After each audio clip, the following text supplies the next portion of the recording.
ఈరోజు అంబేద్కర్ గారి జయంతి సందర్భంగా అందరూ సంతోషంగా ఘనంగా నివాళులు అర్పించాలని అనేక కార్యక్రమాల్ని రెడీ చేసుకున్నాం. కానీ నిన్నటి సాయంకాలం మీరు చూశారు, విజయవాడ నడిబొడ్డులో చంద్రబాబు నాయుడు తన పచ్చ రౌడీ మూకలతో జగన్మోహన్ రెడ్డి గారి మీద హత్యాయత్నం చేయటం. ఈ రాష్ట్రమే కాదు, దేశంలో ఉన్న అన్ని రాష్ట్రాల్లో వాళ్ళు కూడా షాక్ కి గురయ్యారు. అంటే ప్రజల అభిమానం పొందడానికి ప్రజలకు చేసిన మంచి చెప్పుకోవాలి, లేదా ఏం మంచి చేయబోతున్నామో చెప్పుకొని వారి యొక్క ఆశీర్వాదాలు తీసుకోవాలి. గాని ప్రజలు అభిమానించే నాయకుడిని లేకుండా చేసి తాను అధికారంలోకి రావాలన్న కుట్ర కుతంత్ర రాజకీయం చంద్రబాబు నాయుడు చేయడం దురదృష్టకరం.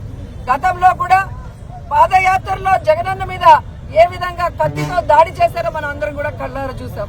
మళ్ళీ ఈ రోజు కరెంటు ఆపి ఏ విధంగా ఆయనని టార్గెట్ చేశారో కూడా కళ్ళారా చూసాం. ఈ రాష్ట్రంలో ఉన్న ప్రతి పేదవాడు ఈ రోజు ఏడుస్తున్నాడు. తమ కోసం ఇన్ని అవమానాలు, ఇన్ని కష్టాలు భరిస్తున్న జగన్మోహన్ రెడ్డి గారిని ఈ విధంగా వీళ్ళు టార్గెట్ చేసి ఆయన క్యారెక్టర్ గురించి బ్యాడ్ గా చెప్పడం, ఆయన చేస్తున్న పరిపాలనని తప్పుగా ప్రజల్లోకి తీసుకుని వెళ్లాలన్న ప్రయత్నం చేయటం. ఈ రోజు సిద్ధం సభలు గాని మేమంతా సిద్ధం బస్సు యాత్రలో మండు టండల్లో కూడా వెన్నెల్లో లాగా ప్రజలు సంతోషంగా నిలబడి ఈ రోజు ఆయన ఆహ్వానిస్తుంటే కడుపు మంటతో ఆయన మీద హత్యాయత్నం చేయించడం ఈ రాష్ట్రంలో ఉన్న ఎవరూ కూడా మర్చిపోరని కూడా తెలుగుదేశం పార్టీ వాళ్ళకి హెచ్చరిస్తున్నాం.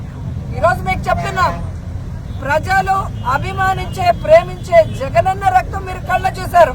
ఖచ్చితంగా 2024 మే 13 జరిగే ఎన్నికల్లో తెలుగుదేశం జనసేన పార్టీల రక్తాన్ని కళ్ళ చూసే విధంగా ప్రజలు వాళ్ళకి ఓట్లతో బుద్ధి చెప్పి ఆ పార్టీని ఈ రాష్ట్రం నుంచి తరిమి కొడతాయని కూడా వాళ్ళకి తెలియజేస్తూ. ఎవరు చెప్పారు? అవుతా శ్రీధర్ రెడ్డి, వైసీపీ నాయకుడు, ట్విట్టర్ ఫేస్బుక్లో రోజు పోస్టింగ్లు చేసే వ్యక్తి అని కూడా మనం చేస్తున్నాం. ఆయన చెప్పినట్టే 4వ రోజు ఆయన పోస్టింగ్ చేసిన 4వ రోజుకి నిన్న 4వ రోజు అయ్యింది. నిన్న 4వ రోజు కోడికత్తి 2 బెజవాడ రాయ 1, ఈ బెజవాడ రాయ స్కెచ్చి, ఈ బెజవాడ రాయితో హత్యా ప్రయత్నం చేశారు. ఎవరు చేశారు? నేను చెప్పలే హత్యా ప్రయత్నం అని. సాక్షి పేపర్లో చూడండి ఆ హెడ్లైన్స్. హత్యా ప్రయత్నం, సీఎం జగన్ మీద ఈ రాయితో హత్యా ప్రయత్నం, సీఎం జగన్ ని హత్యా ప్రయత్నం ఈ రాయితో, ఇటువంటి రాయితో. ఇదిగోండి, నేను హీరోయిన్ అని చెప్పాను కదా, ఆ హీరోయిన్ గారి పేపరే ఇది, ఆ భారతక్క పేపరే ఇది. నా మొగుడు మీద హత్యాయత్నం చేశారు ఒక రాయితో అని సీఎం గారు శ్రీమతి ఆమె సొంత పేపర్లో ఆమె వేసుకుంది.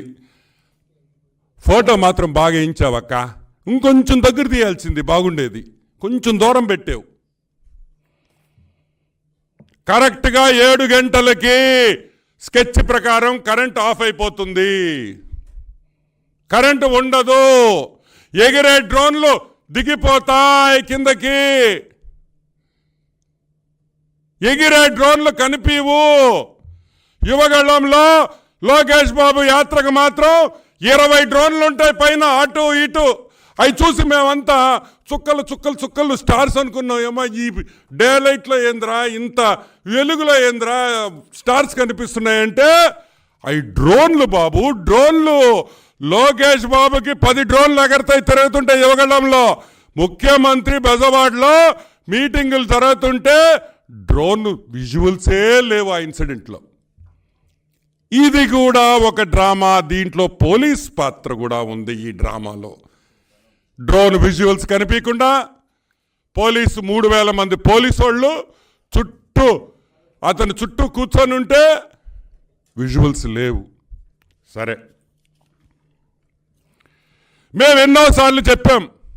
ఏమని చెప్పాం? అయ్యా ఎలక్షన్లు దగ్గరికి వస్తున్నాయి, వైఎస్ కుటుంబానికి ఏదో ఒకటి జరగద్ది, జాగ్రత్తగా ఉండాలి, వైఎస్ కుటుంబాన్ని కాపాడండి, వైఎస్ కుటుంబానికి సెక్యూరిటీ ఇవ్వండి. ముళ్ళు ఆకు మీద పడ్డా, ఆకు ముళ్ళు మీద పడ్డా నష్టపోయేది మేమే అని మొరబెట్టుకున్నాం స్వామి, మొరబెట్టుకున్నాం. ఎవరైనా విన్నారా మా మాట? ఎవరైనా విన్నారా? పోలీస్ డిఐజీకి చెప్పాం, డీజీకి కూడా చెప్పాం, ఎన్నో ప్రెస్ మీట్లు పెట్టి చెప్పాం, ఆ కుటుంబాన్ని జాగ్రత్తగా చూసుకోండి అయ్యా, వాళ్ళకి ఏమన్నా అయితే మా మీద నెట్టుతారు అని నేను చెప్పాను. అదే కాకుండా వేరే దేశాలు, America CIA, Russia KGB, Britain M16, అదేవిధంగా FBI, ఇంటెలిజెన్స్ ఏజెన్సీస్ కూడా జగన్మోహన్ రెడ్డికి విపరీతమైన సెక్యూరిటీ థ్రెట్ ఉందని మేం చెప్పలా, సెక్యూరిటీ థ్రెట్ ఉందని పోలీస్ డిపార్ట్మెంట్ చెప్పింది. అది వాళ్ళకి ఎక్కడి నుంచి ఇన్పుట్స్ వచ్చినాయో నాకు తెలియదు, వీళ్ళు ఏమన్నా ఇచ్చారేమో. ఆయనకి సెక్యూరిటీ థ్రెట్ ఉంది, పెంచాలి, కుటుంబాన్ని అంతా చూసుకోవాలి అని మీరు అన్నారు కదా. మరి డిఐజీ ఏం పీకేడని మేము అడుగుతున్నాం డీజీ గారిని, డిఐజీ గారిని, ఏం చేస్తున్నారు సార్ అంటే ఈ స్కెచ్లో మీరు కూడా భాగస్వామ్యమా అని అడుగుతున్నాం. పోలీస్ డిపార్ట్మెంట్ నిన్న జరిగిన స్కెచ్లో మీరందరూ భాగస్వామ్యం ఉందా లేదా అని ఈరోజు తెలుగుదేశం పార్టీ ప్రశ్నించే పరిస్థితికి మేము వచ్చాం. మీరింత దిగజారిపోయారు, లేకపోతే మేము ఈ విధంగా మాట్లాడాల్సిన అవసరం లేదని. ఇప్పుడు ఆపరేషన్ లేకుండానే మోకాళ్లకు ప్లాస్మా ట్రీట్మెంట్, మీ ఆర్థోపెడిక్ సమస్యలన్నిటికీ రోబోటిక్ టెక్నాలజీ ద్వారా తక్కువ ఖర్చుతో శాశ్వత పరిష్కారం, ఫ్రీ కన్సల్టేషన్, ప్రతి ట్రీట్మెంట్ పై 20% డిస్కౌంట్. ఈ ఆఫర్ కొద్ది రోజులు మాత్రమే, త్వరపడండి. V9 hospitals 9281465842.